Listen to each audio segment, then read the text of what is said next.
Hey, what's up y'all? This is BrendanMushi, and today I'm making a video talking about the neutral game in Guilty Gear and also kind of going over how the neutral game works generally in fighting games. So the first thing is, what actually is the neutral game? So the neutral game is when both players don't have an advantage or a disadvantage yet. So what constitutes a player getting the advantage is if one of the players gets a hit and starts doing a combo. Obviously they have the advantage, or if one character gains a block string. So if one character gets in on the other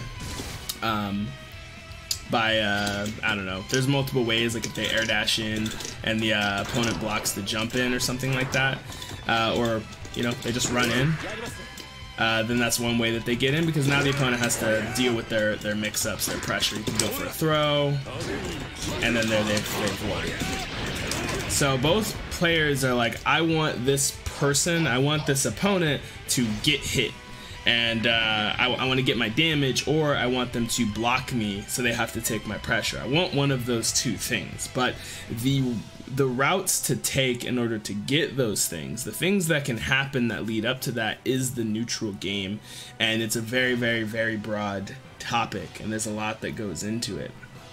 And so the first thing that you want to understand about the neutral game is that, more so than playing your character, you don't want to get into the habit of just doing stuff your character's known for. Like, oh, I know my character has this, and I know my character has this, so I'm just going to do that. It's not really the way you want to look at it, but rather the way that you want to look at it is you're playing against a live thinking opponent.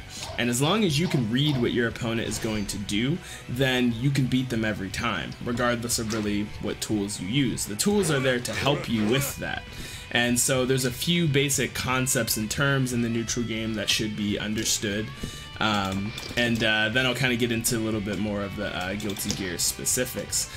So the first thing in the neutral game is that you have to understand the concept of occupying space. So moves that you do in the neutral game, a lot of their functions are to occupy a certain space. So this is what fireballs are really, really great for, is that they occupy this horizontal space and essentially forces your opponent to deal with it. Now, it's great if it hits your opponent, that's cool, but a lot of times what people will use them for is by constantly throwing out this fireball, you're occupying the horizontal space, and it essentially conditions your opponent to try and get around it, right? And by doing this, you're making your opponent more predictable, because you're giving your opponent something to react to. By giving them something to react to, their actions become more predictable. If I do this over and over and over to Kai's actions become more predictable, because obviously, what does it make sense for Kai to do right now? It makes a lot of sense for Kai to air dash over this, right? Like, that's what it would make sense for Kai to do. It would make sense for Kai to do that, right? Because that would beat my option, right? But the reason I'm doing it, the gun flame, is to bait him into doing that air dash, so that if he does air dash, I can anti-air him. Oh, my spacing is wrong there. And then I've just won the neutral. But Kai could have easily won the neutral if he was correct right there, and he air dashed in, and right there he would have beaten me. And so that's why it's all about a mind game. It's all about reading your opponent. And another way you can think of conditioning is, like I said, it's convincing your opponent. It's playing in a way that convinces your opponent to take an action, and you being ready for that action and punishing it. Think like rock, paper, scissors, where if you throw rock, rock, rock, rock over and over again, eventually your opponent is going to throw paper, because paper beats rock. And so if you're ready for that and you throw scissors, you'll beat them. But maybe you threw rock too many times because you got greedy, and they did throw paper and you lost because you kept throwing rock. That's just the name of the game. And so this is just a portion of the neutral game, but other things that control horizontal space as well, you might have heard the term in fighting games, are called pokes. So pokes are essentially normals that poke at the opponent. They typically vary in having decent range, and so you can just throw these out there, and like I said, if it hits the opponent, that's great. Oftentimes you can convert into damage, get a full combo and everything, and that's all good. But even better than that, excuse me, I was feeling myself. But yeah, even better than that, like I said, it conditions the opponent to deal with it. Like, oh man, this poke with soul is really strong. I should find a way to deal with that poke. There's always an answer to everything your opponent is doing in the neutral game. And so basically what you want to do is either be giving your opponent something to deal with in order to force them to act around it and then being ready for it, or pay attention to what your opponent is doing and then trying to counter directly what your opponent is doing. So keep in mind the concept of controlling space. So you really want to make it as easy to predict your opponent as possible. So another thing you want to look at in the neutral game as well is you have to keep in mind what moves your opponent have that you are in range for. So for example, right now, there's only one move Kai can actually hit me with right now, and it's his fireball, which means that Kai's probably going to throw a fireball right now. And you always want to think of what is the risk and reward of that option. So right now, if he throws a fireball, is there anything I can do about it? Well, that Grand Viper doesn't go far enough. My air dash doesn't go far enough, right? So what can I do? And the answer is, at this range, nothing. So for Kai, that's essentially a free option. He can just throw the fireball. He might give up ground if I jump over it, and now I'm a bit closer, but it's a relatively safe option for him. But eventually it does get to a point where that's not exactly a safe option for him. So as we get closer, Kai's pokes begin to open up, right? So he begins to have... so now, like, one of his best pokes is going to be his slash. Because think about it, he's not going to do punch, he's not going to do kick, right? He's not going to DP. And if you know your character's moves, that's really important in fighting games. You should know your character's moves. You should try out all the other characters, because that's going to help you. How are you going to be able to predict your opponent if you don't know what the hell your opponent's going to do? If you don't know what they're doing, then you're just lost. And so you could try to figure it out as you go using these basic concepts. But yeah, if right now we're from where Kai's standing, the only thing he can hit me with is this, and this. And what it all comes down to is, am I in range for it? And what is probably the low risk option? Because it's all about, all neutral is you're trying to make process of elimination. There's a lot of things to think about. But you know, if you can't think about all these concepts in the same way that I can because I've been playing for a while, then just try your best. You want to use process of elimination to try and determine what is the most likely option my opponent is going to do. Now with Kai, I said this, and this were basically his options once I get close, right? But this option right here is unsafe on block. So if he does this and I block it, he's basically killing himself. Whereas if it hits, this is all he gets, not a whole lot of damage. He'll literally like die if I block that move. So against a good Kai player, you want to play against your opponent, sure. So if your opponent is you know, not that good and he's doing that, then that's on him. But most of the time people aren't going to do that. They're going to go for the low risk option like this 5S here, because if Soul blocks it, he can just cancel it into Fireball and he's fine. Or even if he doesn't, he's still not going to get punished for it. So it's a very, very low risk option. But because it's a low risk option, it makes it predictable. And this brings us into the next concept, which is whiff punishing. Now this isn't as prevalent in Guilty Gear as it is in games like Street Fighter and Tekken, but it is still an important concept in Footsies and Neutral that you should know about. If you don't know, Footsies in fighting games is essentially a term that it heavily refers to the neutral game, and especially this concept, which it's basically baiting people into doing moves and punishing them, and this concept is called a whiff punish. So anytime you get into range for an attack, your opponent now has the option to use it, and they might just use it because that's when it's best to use, is when they're at that max distance. And so when you get into that range, you know they're probably going to do it. So you get into the range and then you walk just back outside of it. So you go in and out. You hit them with the hokey pokey, you know what I'm saying?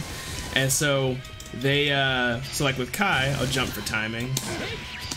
So he'll do his slash, right? So what you want to do is you want to like kind of dance outside the range of it and then try to get a punish. And this is something that's going to like take practice, but that's essentially the idea.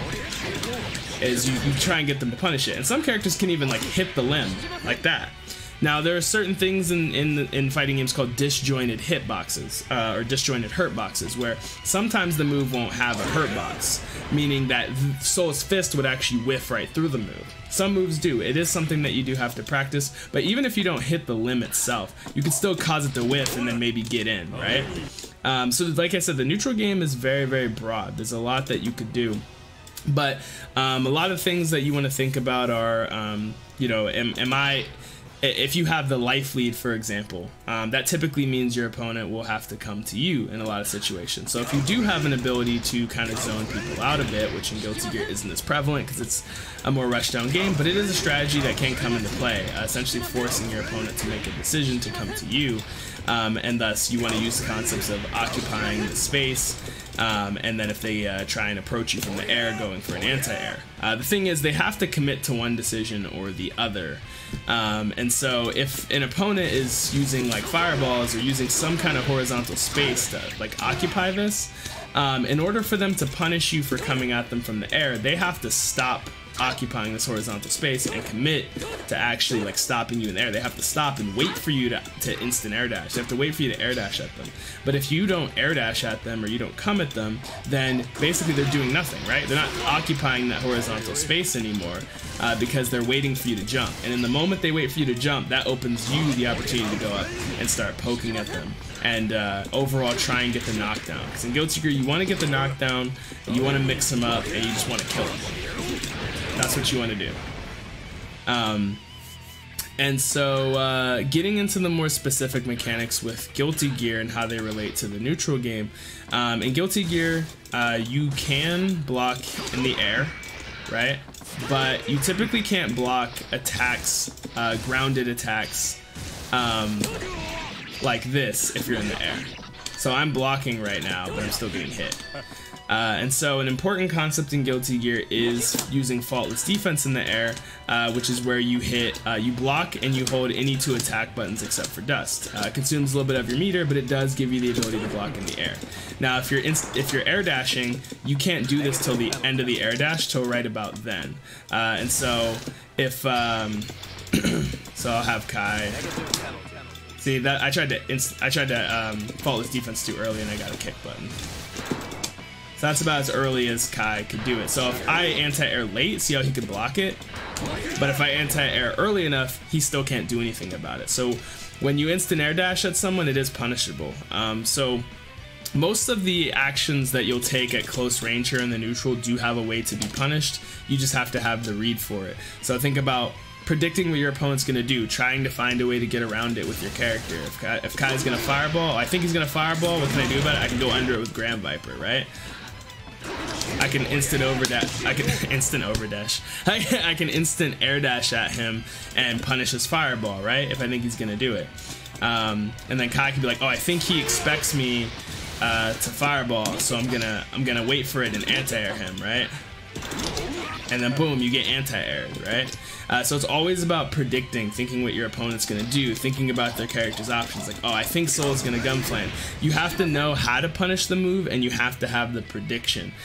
So it's two things that go hand in hand. Know how to punish all the character's options and predict it. How do you predict it? Well, think like what are his most low risk options right now? Am I in range for these attacks? If you're not in range for the attack, it's not an option. You have to think, what are the things I'm in range for?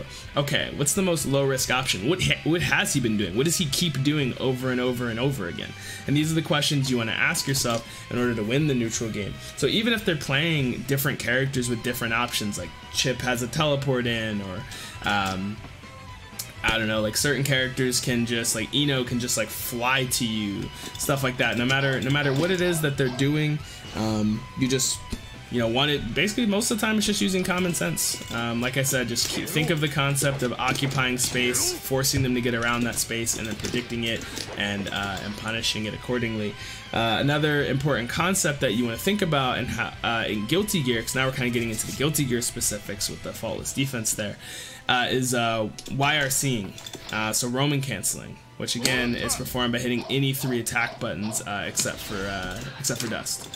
And so with roaming canceling, this will cancel any attack that you do, and sometimes it can save you if you make a mistake in the neutral.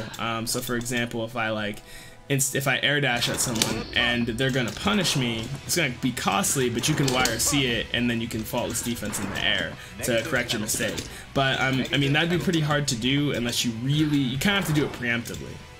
You kind of have to like air dash, and before you even get punished, think, oh, I think I'm gonna get punished, and then do it, right? Also, if I throw a fireball and then Kai instant air dashes over it, right? like that. See, he punished me. What you could do is you could YRC it and then punish him for that. So that's when you kind of get into the Guilty Gear specifics. So that's something you have to watch out for. And even Kai could, in response... Oh, whoops, I didn't mean to do that twice. I'm a scrub. Oops. And so Kai could do that in response, right? So you get it. And also with YRC, especially with fireballs, if you do a fireball, because YRC comes out if you haven't hit the opponent with it and you're in the startup / active frame portion of the move. If you press Roman cancel during that, you'll get a YRC, which only costs 25% meter compared to the 50% meter that red Roman cancels and purple Roman cancels cost if you try and make yourself safe. So purple is 50% cost as well, just as red is. If you don't know, red Roman cancel is when you Roman cancel when you hit someone. Purple is when you Roman cancel to save yourself from a whiffed special move or attack, right? But if you're doing like a projectile like this, it's only 25%. And so Soul and Kai, projectile characters, can do a projectile YRC and then kind of follow behind it, which basically is really strong because it gives them the option. And honestly, debatably, I've heard people debate that this shouldn't really even be a thing. It's honestly kind of stupid. And it makes Guilty Gear really fun, but it is really strong and kind of stupid. But you could do a fireball and then YRC immediately, and you could walk behind it. And now if the opponent instant air dashes over it, you're definitely going to anti-air them. And then this kind of helps you get in. So when you factor in the Guilty Gear specifics, that can be kind of strong. But in that situation, what Kai could do is he could just air dash back to like not even like deal with that. So essentially me spending my meter for no reason. But yeah, so that kind of goes over the basic concepts of the neutral game and fighting games and Guilty Gear. So hopefully it helps you out. And if you want to get more videos for Guilty Gear and fighting games, don't forget to like, comment, subscribe. We also have a Discord channel called Fighting Game University, where if you want to meet with other people who are a bit newer or of all skill levels and you just want to get some games, get some practice in leading up to the new Guilty Gear, the link for that will be in the description. But yeah, thanks so much for watching, guys. Let me know if it helped you out down below, and you guys have a great day. Bye.